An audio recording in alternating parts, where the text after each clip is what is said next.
귀한 찬양 그리고 기도 감사드립니다. 5월 가정의 달 여러 가지 행사와 또 주제와 관련된 말씀을 전하다 보니 진짜 한 달 만에 다시 마태복음의 본문으로 돌아온 것 같습니다. 수요 예배 시간에 잠시 언급 들었던 것처럼 마태복음은 별명이 있으니 사자복음입니다.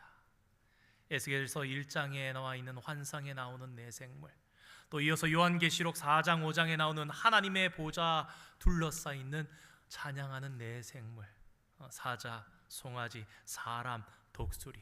그래서 각각에 따라서 마태복음은 사자복음이다. 동물의 왕 사자 아닙니까? 마태복음은 왕으로 오신 예수님을 소개하는 면이 담겨져 있습니다.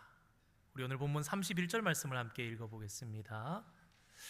인자가 자기 영광으로 모든 천사와 함께 올 때에 자기 영광의 보좌에 앉으리니. 아멘. 여러분, 영광, 저 말고요, 영광, 홀리, 글로리, 그리고 보좌, 영광과 보좌. 그러면 떠오르시는 것이 무엇이 있습니까? 31절 말씀에 등장하는 예수님의 모습은 어떤 모습입니까? 제가 어렵지 않게 하려고 일부러 오늘 말씀을 열면서 마태복음을 사자복음이다 말씀드렸습니다. 영광과 보좌. 31절에 예수님의 등장하시는 모습은 왕의 모습입니다. 임금, 왕으로 오신 예수님. 왕, 임금하면 또 연관되어서 떠오르는 것이 있으니 그것은 나라입니다. 그의 나라는 어떤 나라일까? 예수님께서 왕이실진데 어떤 나라의 왕이신가? 천국, 곧 하나님 나라의 왕이시다. 성경은 말씀하십니다. 마태복음, 거기에 등장하는 예수님께서 처음으로 공식적으로 선포하신 말씀이 마태복음 4장 17절에 기록되어 있는데요, 우리 함께 한 목소리로 읽어보기로 합니다. 시작. 이때부터 예수께서 회개하라, 천국이 가까이 왔느니라 하시더라. 그런데 그 말씀이 무엇에 관한 말씀인가? 회개와 천국에 대한 것이다. 그 속에 천국, 즉 하나님의 나라가 들어있는 것입니다. 회개하라, 앞서 나오는 것 같죠. 그런데 무엇을 위해서 회개하라? 하나님 나라에 들어가기 위해서. 그러니까 마태복음에서 등장하는 예수님께서 처음으로 공식적으로 선포하시는 하나님의 말씀, 하나님의 나라에 대한 말씀이라 이것입니다. 마태복음의 주제가 천국입니다. 하나님의 나라가 마태복음 전체를 둘러싸고 있는 것입니다. 그래서 천국에 대한 이야기로 처음으로 시작합니다. 그리고 이어지는 예수님의 메시지는 마태복음 5장, 6장, 7장을 걸쳐서 산상수훈 말씀, 산상수훈의 말씀을 통해서 그 나라를 선포하십니다. 그 나라의 시민들의 특징은 어떠한지, 그 나라 시민들의 특징을 8가지 복된 모습으로 표현하시고, 그 나라의 법령은 어떠한지, 나아가서 그렇다면 그러한 시민과 그러한 법을 가지고 사는 하나님의 나라는 어떠한 모습일지 친히 하나님의 나라를 이스라엘 백성들에게 한 산에서 가르쳐 주시는 거예요. 그리고 하나님의 나라의 사람은 그렇다면 어떠한 일들을 가지고 오게 되는지 친히 산 아래로 내려오셔서 이적과 기사를 통해서 하나님 나라의 사람들, 하나님 나라의 시민들에게는 이러한 일들이 나타난다. 나라와 권세, 그리고 그것을 통해 이루어지는 하나님의 영광을 보여주신 것입니다. 마태복음은 마태가 이 내용을 기록하면서 흩어져 있는 유대인들에게 예수 그리스도를 전해야지, 그런 목적으로 쓰여진 것이라고 말씀드렸습니다. 그래서 이 마태복음 안에는 유대인적인 요소가 많이 들어있는데, 그 중에 하나는 이 마태복음의 구조가 그렇습니다. 1장에서 2장 서론, 그리고 마지막 26장, 27장, 28장 결론 부분, 고난당하시고 죽으시고 부활하신 그 모습, 그 사이에 5덩어리의 설교를 중심으로 하나하나 5덩어리가 마치 모세 오경처럼 들어있습니다. 우리는 이제 이미 다 살펴봤습니다. 마태복음 5장에서 7장 되는 산상수훈 설교가 첫 번째 설교, 마태복음 10장에 제자들을 따로 구분하시사 제자를 파송하시면서 주신 제자 파송 설교, 그리고 세 번째는 마태복음 13장에 기록되어 있는 천국 비유 설교, 천국은 마치, 천국은 마치. 그리고 예수님께서 제자들과 함께 이제 상경기 예루살렘으로 가시면서 그 길에서 베풀어 주신 제자 교훈 설교, 우리가 지난 몇 달간 살펴보고 있는 마태복음 24장, 25장 그 5편의 설교 가운데 가장 마지막 설교, 종말에 관한 설교, 그 중에 제일 마지막 단락을 지금 보고 있는데, 그 모습이 어떠한 모습이 등장하는가? 하나님 나라의 모습이 등장하고 있는 거예요.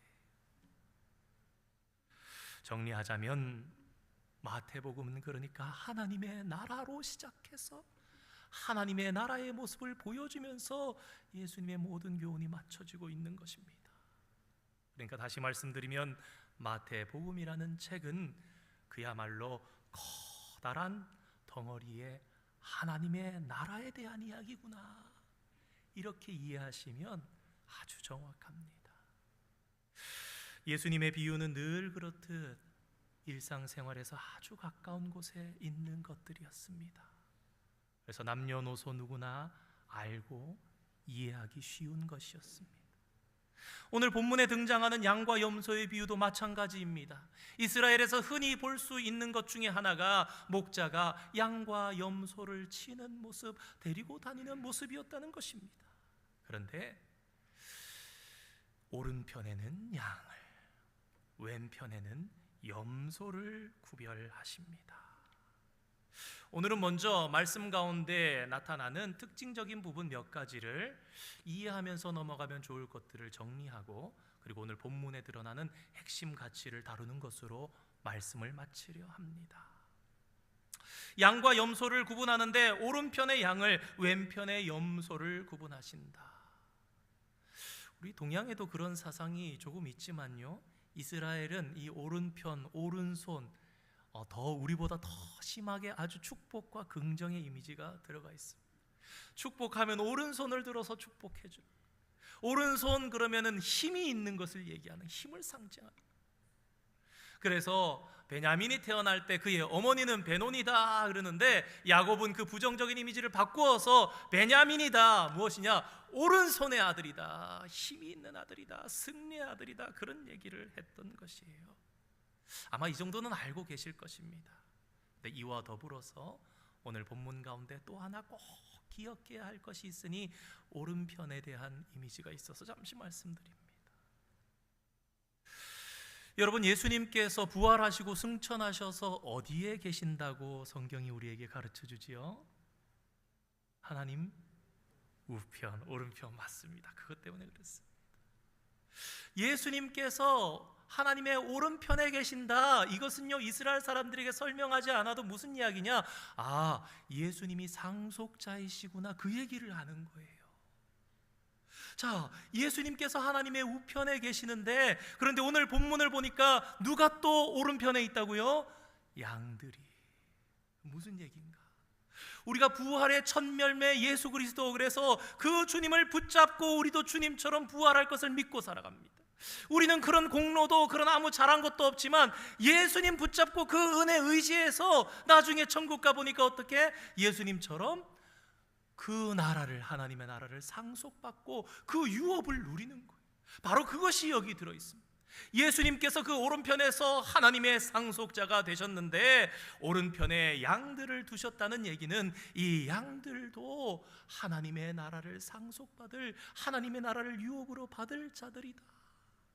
이것을 꼭 붙잡고 가셔야 되겠습니다.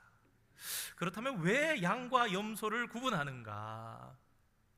흔히 보던 일이었습니다. 이스라엘 백성들은 목자가 양과 염소를 섞어서 목축하는 것을 자주 봐왔습니다.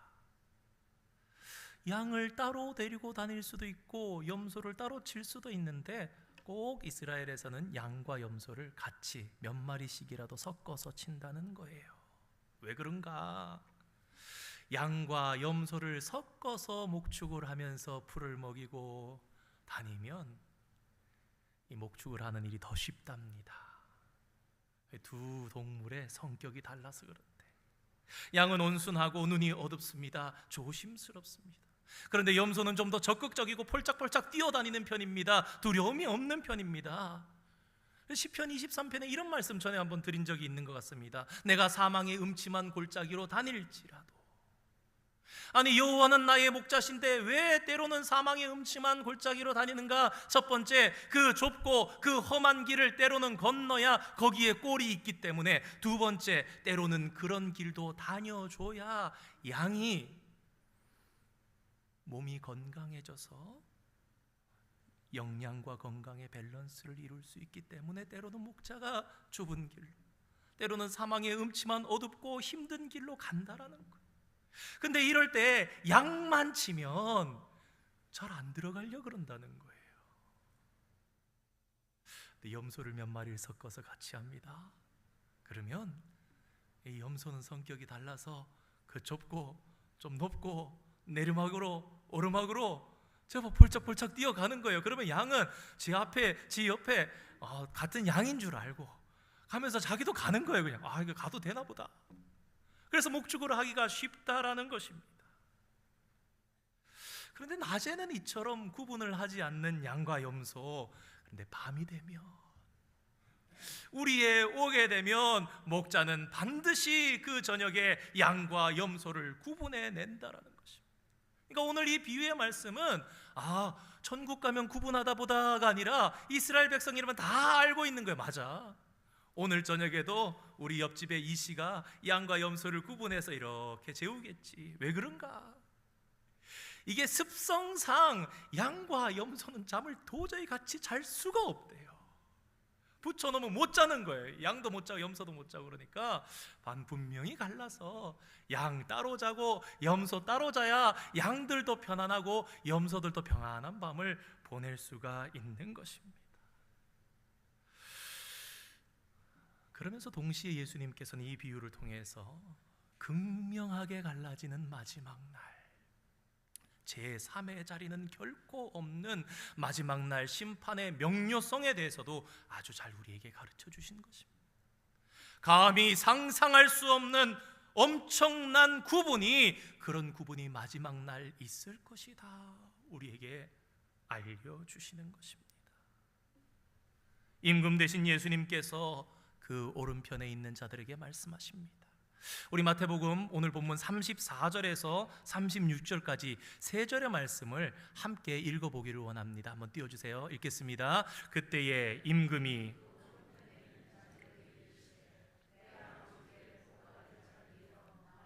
장세로부터 너희를 위하여 예비된 나라를 상소. 35절, 내가 줄일 때에 너희가 먹을 것을 주었고 목마를 때에 마시게 하여 나그네 되었을 때에 36절, 벗었을 때에 옷을 입혔고 병들었을 때에 돌아보았고 옥에 갇혔을 때에 와서 보았느니라. 아멘. 특이한 것은 이 칭찬받는 사람들이요, 자신들이 언제 주님께 그렇게 했는지를 전혀 모른다는 것입니다.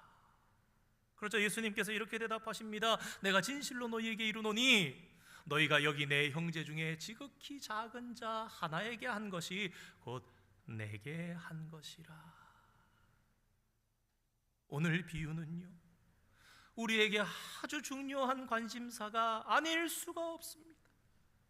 믿는 우리가 장차 하나님의 오른편에 설 것인가 아니면 왼편에 설 것인가, 그 가르는 핵심이 무엇인지 오늘 본문의 말씀을 통해서 분명히 살펴야 하기 때문입니다. 과연 이들이 왜 이렇게 갈라졌는가? 이들 행동의 핵심은 어디 있는가? 그런 마음이 그들 속에서 어떻게 솟아난 것이란 말인가?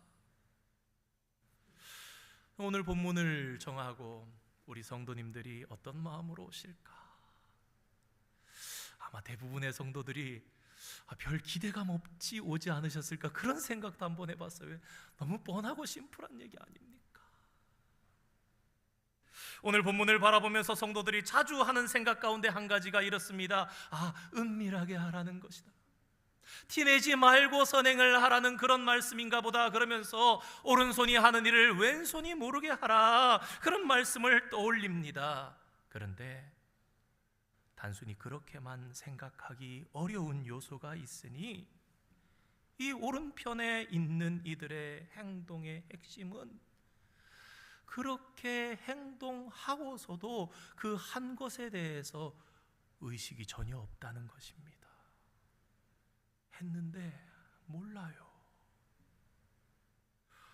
어떤 선행을 하고서 기억하지 말아야지, 하나님이 왼손도 모르게 하라 그랬어, 노력해서 머리에서 지워야지, 잊어먹어 그런 게 아니라, 한번 따라하겠습니다. 자기가 한 일에 대한 인식이 없다. 무슨 뜻인가? 이 사람들은 본능적으로 했다는 거예요. 인식에까지 올라오는 게 아니라 그냥 본능으로 했다는 겁니다.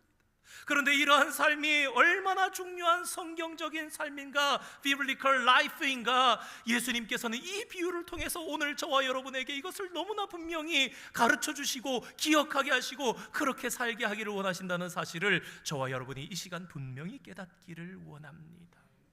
성도 여러분, 이들의 행동은요, 보상이 전혀 전제되지 않습니다. 내가 이 일을 하면 나에게 도움이 될까? 내가 김씨에게 이렇게 해주면 그 김씨가 나에게 고마움을 느낄까? 혹 내가 저 홈리스를 도와주면 하나님께서 네 예수 믿더니 달라졌네, 기뻐하실까? 거기까지 생각이 가지도 않습니다. 그런 생각이 미치기 전에 그들은 본능으로 그렇게 행동했다, 이 말입니다. 많은 성도들이 마태복음 25장의 말씀을 종말에 대한 말씀이다, 그래서 단순히 종말적인 그림이구나 그렇게 생각할 때가 많은데요, 열처녀의 비유, 달란트 비유, 양과 염소의 비유, 이 모든 게 이거 전체가 마태복음 25장입니다. 한번 잘 생각해 보시기 바랍니다. 그런즉 너희는 깨어 있으라. 여러분, 깨어있으라는 말씀은 일상에서 준비하라는 말이고 늘 준비하라는 말씀입니다.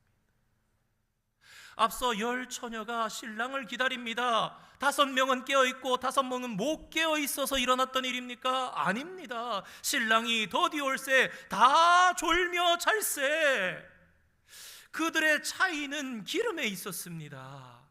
그런데 기름은 신랑이 오고 나서도 준비할 수 있는 것입니까? 신랑이 오기 전에 준비해야 되는 것입니까? 신랑이 오기 전에 준비해야 하는 것이고 이 기름은 빌려줄 수도 없는 것이라 말씀합니다. 그래서 예수님께서 말씀하시는 종말은 종말에 대한 이야기만이 아니다, 이것을 기억합시다. 종말에 있을 일이지만 그 종말을 결정짓는 것이 무엇인가? 그래서 사실은요, 제가 말씀 안 드리려고 그랬는데 오늘 본문에 기록되어 있는 이 일은요, 헬라어로 미래 완료형 시제로 쓰여져 있습니다. 좀 헬라어가 이 시제가 7개라서 굉장히 복잡하다는 말씀 한번 드렸는데 무슨 얘기냐? 미래에 있을 일인데 이미 이루어진 일이다 라는 표현이라는 거예요. 수요 예배 때 아마 기억나실 것입니다. 양과 염소를 그때 가르기만 할 뿐이지 이미 갈라져 있다라는 거예요. 목자들이 양을 치고 염소를 치는데 양과 염소는 분명히 갈라져 있는 거예요. 색깔부터 확연히 다릅니다. 양은 하얗고요, 염소는 거의 검었습니다. 습성도 다르고 여러 가지 너무나 다릅니다. 종말에 있을 이야기지만 그 종말을 결정짓는 것이 무엇인가? 현재라는 것입니다. 종말에 대해 담고 있지만 종말이 아니라 현재를, 오늘의 삶을 강조합니다. 달란트의 비유도 마찬가지입니다. 주인이 맡기고 떠난 후에 오늘 현재 어떤 삶을 살면서 주인을 기다리는가? 그러므로 이러한 삶이 어디에서 이루어져야 합니까? 오늘 내 삶에 현재에 이루어져야 한다. 오늘 우리 주변에 이런 사람들이 있습니다. 지극히 작은 자, 그 사람들을 예수님 보듯이 봐야 한다. 그러니까 어찌 보면 오늘의 말씀은 더욱 정확하게는 인간관에 대한 말씀입니다. 다시 말해서 예수 믿는 사람이라면 새로운 인간관에 대한 눈이 떠져야 된다. 구원을 받은 사람이라면 이런 작은 자를 볼 때마다 예수님을 보는 듯한 그런 새로운 인간관계가 만들어져야 된다. 나아가서는 그런 말씀을 우리에게 해주는 것입니다. 그리고 작은 자를 어떻게 보고 이해하는가? 예수님께서는 그것이 그 사람의 신앙의 성숙도에 대해 아주 중요한 것이라고 우리에게 말씀하시는 것. 교회에 어떤 남루한 사람이 찾아오든지 그 사람을 예수님 대하듯이 하는 삶이 우리의 본능이 되어야 한다. 아이고, 저기 불쌍한 사람들 왔네. 아이고, 냄새가 좀 나지만 내가 가서 좀 그래도 나 예수 믿는 사람이니까 친절하게 인사 걸어야지, 그러고 가는 게 아니라 본능적으로 새로운 분이 오셨구나, 너무 감사한 일이네, 가서 아유 어서 오세요, 잘 오셨습니다, 우리 함께 하나님을 뜨겁게 예배합시다, 하나님의 축복이 당신에게 넘치기를 소망합니다, 축복해주고 사랑해주고 하는 것이 내가 예수 믿으니까 내가 이렇게 해야지라는 생각이 미치기 전에 내 본능으로 아이고 할렐루야, 또 한 영혼이 왔고, 그가 어떠한 삶을 살았던 간에, 그가 어떠한 아픔을 가지고 있든지 간에 거기에 내 선행이 공로가 된다는 의식이 끼어들 틈이 없는 거예요. 왜? 예수님 마음이니까. 내 마음이. 오늘 본문에서 말씀하신 줄일 때, 목마를 때, 나그네 되었을 때, 헐벗었을 때, 병들었을 때, 옥에 갇혔을 때, 이 6가지 상황은 한 단어로 대체되고 있습니다. 그것은 작은 자라는 것입니다. 작은 자는 누군가의 도움 없이는 그 존재가 어려운 자들입니다. 그리고 이들은 단순하게 경제적인 어려움만 겪는 사람을 의미하는 것이 아닙니다. 심신이 미약한 사람, 마음이 안정되지 못하고 불안한 사람, 성장하지 못한 사람, 온전하지 못한 사람, 이러한 자들도 얼마든지 포함된다는 사실을 기억하시기 바랍니다. 이제 염소 그룹을 한번 생각해 보겠습니다. 염소 그룹도 6가지 항목이 정확하게 똑같습니다. 그리고 또 재미있는 것은 그들의 반응 역시 똑같다는 것입니다. 언제 그랬습니까? 그들도 전혀 인식하지를 못했습니다. 그런데 여러분, 오늘 본문을 보면서 무언가 굉장히 이상하지 않으십니까?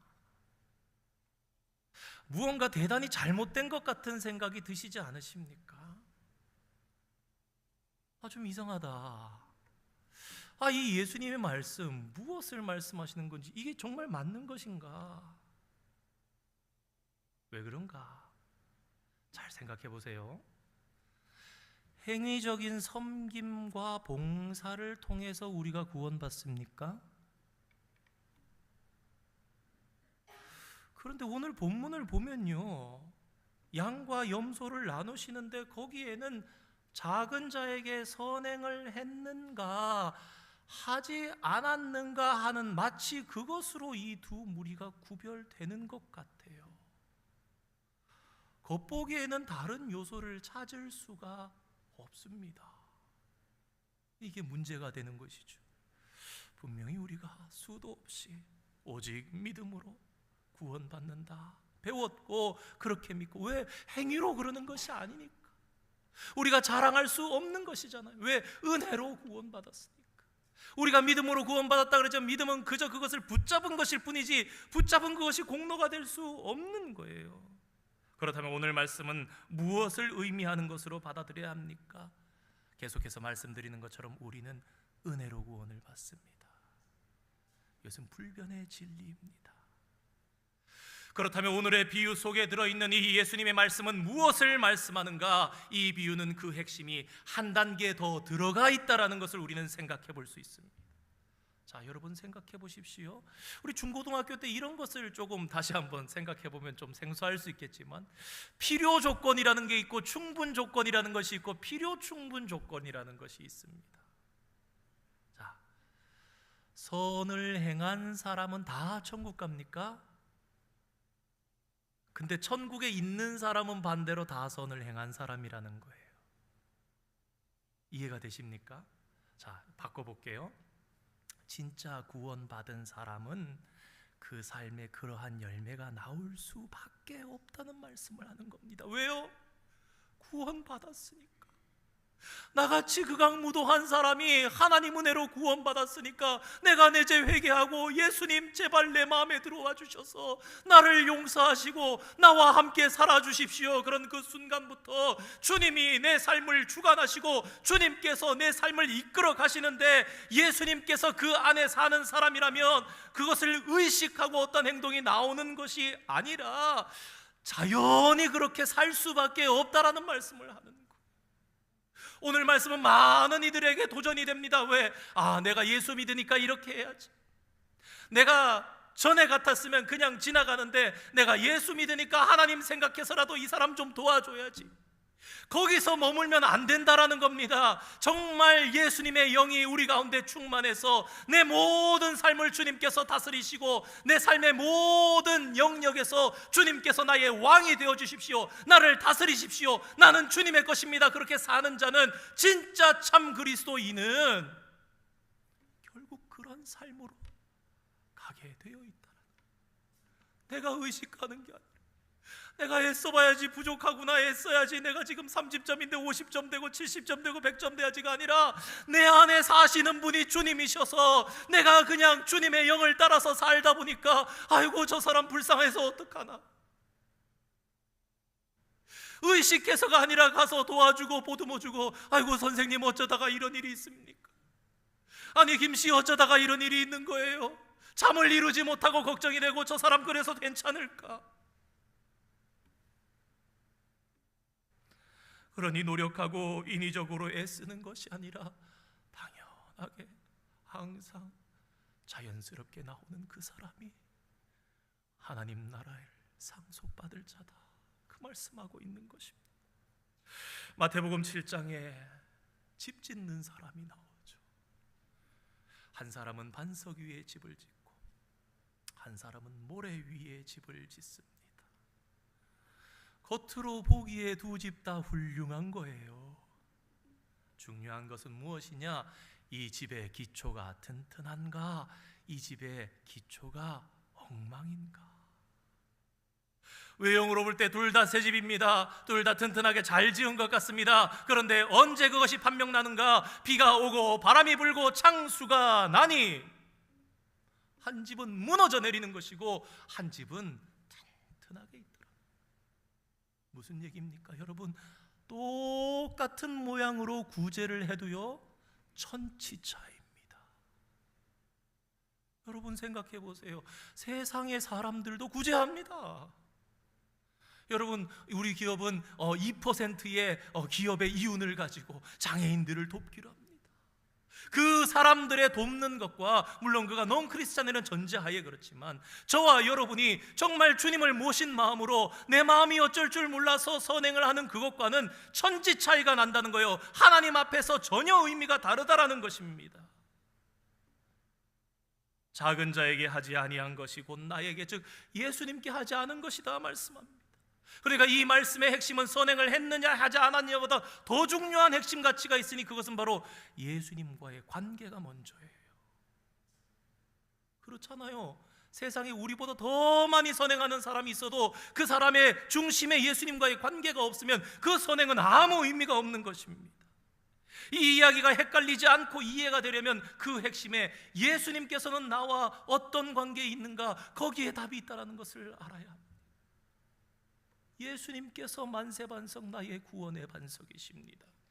그래서 우리의 신앙은 예수 그리스도 위에 기초해서 집을 지은 것과 같다라는 거예요.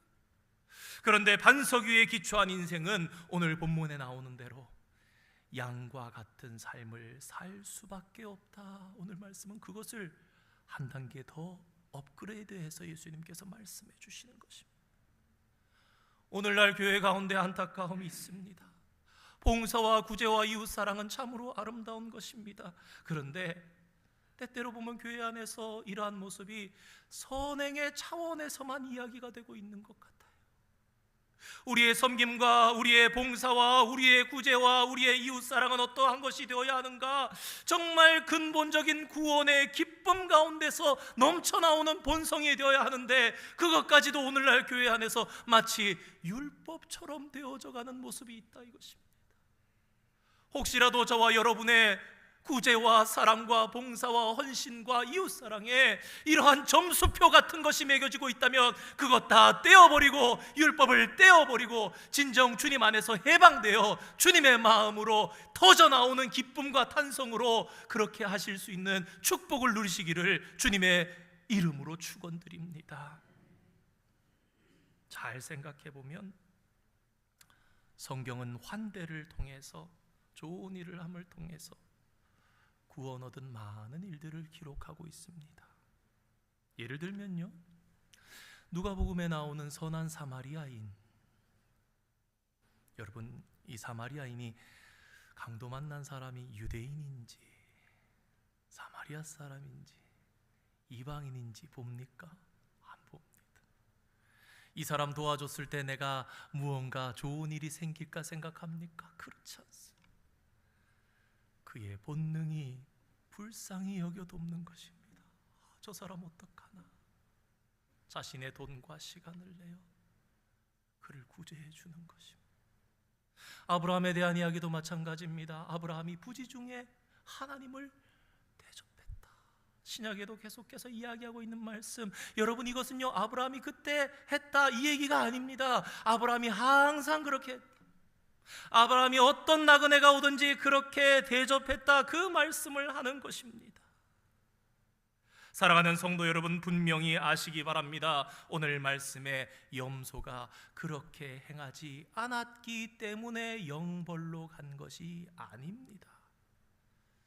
자, 한번 정리해 봅시다. 양이 있습니다. 양은 하나님 나라를 유업으로 받아서 복된 자들이 들어갈 곳에 들어간 거예요. 염소는 영벌로 갔습니다. 근데 이 양과 염소, 영벌과 영생의 그 길에 중간에 매개체가 있으니 그것이 무엇이죠? 작은 자. 둘 다 똑같이 매개체가 작은 자가 있어요. 그런데 이 작은 자를 성경이 무엇이라 얘기하는가? 예수님. 선에게 대한 이야기가 아닙니다.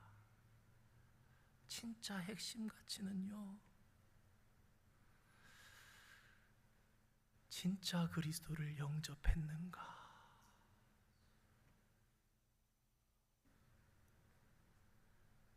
오늘 이 안에도 양과 염소가 섞여 있습니다. 그럴 수 있다는 거예요. 겉보기에는 집을 똑같이 짓습니다.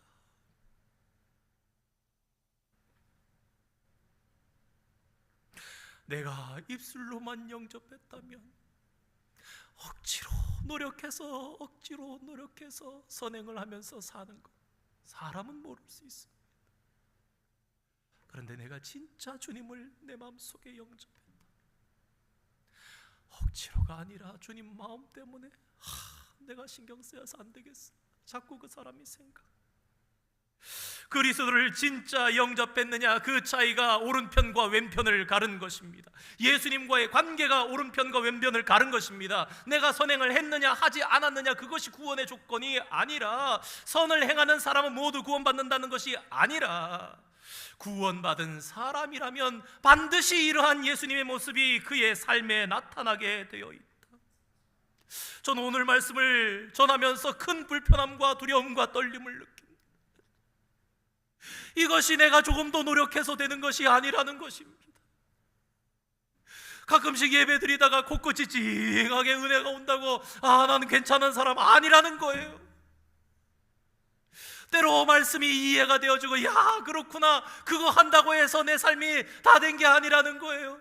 성령이 감싸시는 것 같은 따스함이 느껴진다고 나는 영적인 사람이구나 아니라는 거예요. 내가 마땅히 주님을 진짜 모시고 살아가는 사람이라면 내 삶의 모든 저변 100% 다 그 사람이 불쌍한지 불쌍하지 않은지, 그 사람이 진짜인지 가짜인지, 그 사람이 벤츠 타고 다니면서 나와서 구걸하는지 거기에 대해서 생각하는 것이 아니라 나는 그저 그를 불쌍히 여기고 내가 그를 도와주는 것을 주님께서 마땅히 여기시고 기뻐하시고, 왜? 내 안에 주님이 나를 그렇게 살게 하시기 때문에.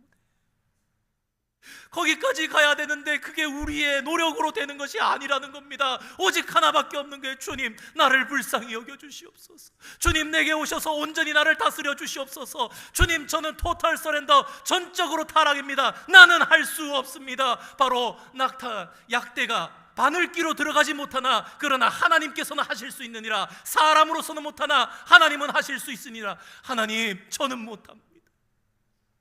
주여, 저는요 점수로도 되지가 않습니다. 주님, 내게 오셔서 나를 구원해 주십시오. 이 불쌍한 영혼 붙잡고 이끌어서 천국으로 가주십시오. 저의 이성과 판단과 저의 생각과 저의 본능으로는 할 수가 없사오니 주여, 나를 다스리시사 온전히 주님 것이 되게 하여 주시옵소서. 그거 위에 방법이 없는 거예요.